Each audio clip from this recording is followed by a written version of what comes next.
ಅನ್ನು ಗೆದ್ದು ಭಾರತ ಇತಿಹಾಸ ನಿರ್ಮಾಣ ಮಾಡಿದೆ. ಸೊ ಟೀಮ್ ಇಂಡಿಯಾಗೆ ಈಗ ಪ್ರಧಾನಿ ಮೋದಿ ಶುಭಾಶಯವನ್ನು ತಿಳಿಸಿದ್ದಾರೆ. ದೂರವಾಣಿ ಕರೆ ಮಾಡಿ ಇಡೀ ತಂಡಕ್ಕೆ ಅಭಿನಂದನೆಯನ್ನು ಸಲ್ಲಿಸಿದ್ದಾರೆ. ಅದರಲ್ಲೂ ಪ್ರಮುಖವಾಗಿ ರೋಹಿತ್ ಅವರ ನಾಯಕತ್ವ ಮತ್ತು ಕೊಹ್ಲಿ ಆಟಕ್ಕೆ ಮೋದಿ ಮೆಚ್ಚುಗೆಯನ್ನು ವ್ಯಕ್ತಪಡಿಸಿದ್ದಾರೆ. ಭಾರತೀಯ ಕ್ರಿಕೆಟ್ಗೆ ಇಬ್ಬರ ಕೊಡುಗೆಯನ್ನು ಕೊಂಡಾಡಿದ್ದಾರೆ ಮೋದಿ ಅವರು. ನಿನ್ನೆ ಟೀಮ್ ಇಂಡಿಯಾ ಗೆಲ್ತಾ ಇದ್ದ ಹಾಗೆಯೇ ಮೊದಲಿಗೆ ಟ್ವೀಟ್ ಮುಖಾಂತರ ಶುಭಾಶಯವನ್ನು ತಿಳಿಸಿದರು. ಅದಾದ ನಂತರ ಅವರು ಒಂದು ವಿಡಿಯೋವನ್ನು ಕೂಡ ಮಾಡಿ ಸಮಸ್ತ ಭಾರತೀಯ ತಂಡಕ್ಕೆ ಅಭಿನಂದನೆಯನ್ನು ಸಲ್ಲಿಸಿದರು. ಅದಾದ ನಂತರ ಈಗ ಟೀಮ್ ಇಂಡಿಯಾ ಆಟಗಾರರಿಗೆ ಒಂದು ರೀತಿ ನೈತಿಕ ಸ್ಥೈರ್ಯ ಹೆಚ್ಚು ಮಾಡುವಂತಹ ಕೆಲಸ ಅದು. ಇಡೀ ದೇಶ ನಿಮ್ಮೊಂದಿಗಿದೆ, ನಿಮ್ಮ ಖುಷಿಯಲ್ಲಿ ಇಡೀ ದೇಶ ಭಾಗಿಯಾಗಿದೆ.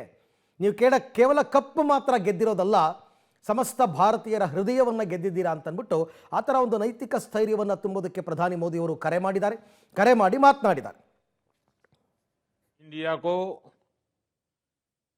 इस भव्य विजय के लिए सभी देशवासियों की तरफ से बहुत बहुत बधाई। आज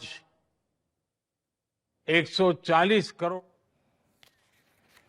ಈ ಬಗ್ಗೆ ಮತ್ತಷ್ಟು ಮಾಹಿತಿ ನನ್ನ ಕೊಲೀಗ್ ಶಬೀರ್ ಅವರಿಂದ ಪಡ್ಕೊಳ್ಳೋಣ. ಶಬೀರ್, ನಿಜ ಟೀಮ್ ಇಂಡಿಯಾ ವರ್ಲ್ಡ್ ಕಪ್ಪನ್ನು ಗೆದ್ದಿರ್ತಕ್ಕಂಥದ್ದು, ಇಡೀ ದೇಶದ ಜನ ಖುಷಿ ಪಡ್ತಾ ಇರೋದು, ಇದರ ನಡುವೆ ಆಟಗಾರರಿಗೆ ಮತ್ತಷ್ಟು ಬಲ ತುಂಬೋದಕ್ಕೆ, ಇಡೀ ದೇಶ ನಿಮ್ಮ ಪರವಾಗಿದೆ ಅಂತ ಹೇಳೋದಕ್ಕೆ ಮೋದಿ ಅವರು ಕರೆ ಮಾಡಿ ಮಾತಾಡಿರ್ತಕ್ಕಂಥದ್ದು ನಿಜಕ್ಕೂ ಕೂಡ ಒಂದು ರೀತಿ ಆಟಗಾರರಿಗೆ ಆ ಹುಮ್ಮಸ್ಸು ದುಪ್ಪಟ್ಟಾಗೋದ್ರಲ್ಲಿ ಯಾವುದೇ ಸಂದೇಹ ಇಲ್ಲ ಅಂತ ನಾನು ಅನ್ಕೋತೀನಿ. ತಾವೇನು ಹೇಳ್ತೀರಾ?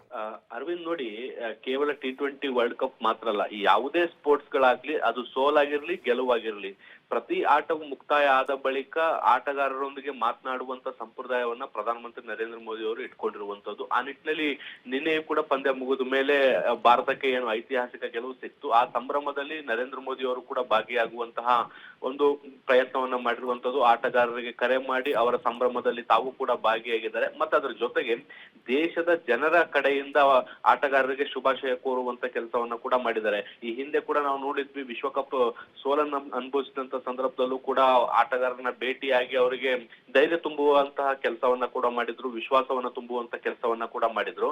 ಅದೇ ನಿಟ್ಟಿನಲ್ಲಿ ಈಗಲೂ ಕೂಡ ಗೆಲುವಿನಲ್ಲೂ ಕೂಡ ಭಾಗಿಯಾಗಿ ಮತ್ತಷ್ಟು ಹುರುಪು ತುಂಬುವಂತ ಕೆಲಸವನ್ನ ಪ್ರಧಾನಮಂತ್ರಿಗಳು ಮಾಡಿರುವಂತದ್ದನ್ನ ಕೂಡ ನಾವು ಗಮನಿಸ್ತಾ ಇದ್ದೀವಿ. Okay Shabeer, thank you. ತಮ್ಮ ಎಲ್ಲ ಮಾಹಿತಿಗಾಗಿ ಧನ್ಯವಾದ. ಸೋಲಿರಲಿ ಗೆಲುವಿರಲಿ, ನಿಮ್ಮ ಜೊತೆ ನಾವಿದ್ದೀವಿ ಅಂತ ಒಂದು ಸಂದೇಶ ಮೋದಿಯಿಂದ. ಓಕೆ, ಕಳೆದ ಬಾರಿ ಏಕದಿನ ವರ್ಲ್ಡ್ ಕಪ್ಪನ್ನು ಟೀಮ್ ಇಂಡಿಯಾ ಫೈನಲ್ಸ್ನಲ್ಲಿ ಸೋತಾಗ ಮ್ಯಾಚನ್ನು ನೋಡೋದಕ್ಕೆ ಬಂದಿದ್ದ ಪ್ರಧಾನಿ ಮೋದಿ ಅವರು ಡ್ರೆಸ್ಸಿಂಗ್ ರೂಮ್ಗೆ ಹೋಗಿ ಎಲ್ಲ ಆಟಗಾರರಿಗೂ ಧೈರ್ಯ ಹೇಳಿ ಬಂದಿದ್ದರು. ರೋಹಿತ್ ಶರ್ಮಾ, ವಿರಾಟ್ ಕೊಹ್ಲಿ ಸೇರಿದಂತೆ ಎಲ್ಲರ ಬೆನ್ನು ತಟ್ಟಿ, ಇದೇ ಏನು ಕೊನೆಯಲ್ಲ, ನೀವು ಮತ್ತೆ ಫೈಟ್ ಬ್ಯಾಕ್ ಮಾಡ್ತೀರಾ, ಧೈರ್ಯವಾಗಿರಿ ಅಂತ. ಅದರ ರಿಸಲ್ಟ್ ಇವಾಗ ಬಂದಿದೆ. ಮತ್ತೊಂದು ವರ್ಲ್ಡ್ ಕಪ್ ಫೈನಲ್ಸ್ನಲ್ಲಿ ಟೀಮ್ ಇಂಡಿಯಾ ಗೆದ್ದು ಚಾಂಪಿಯನ್ ಆಗಿದ್ದಾರೆ.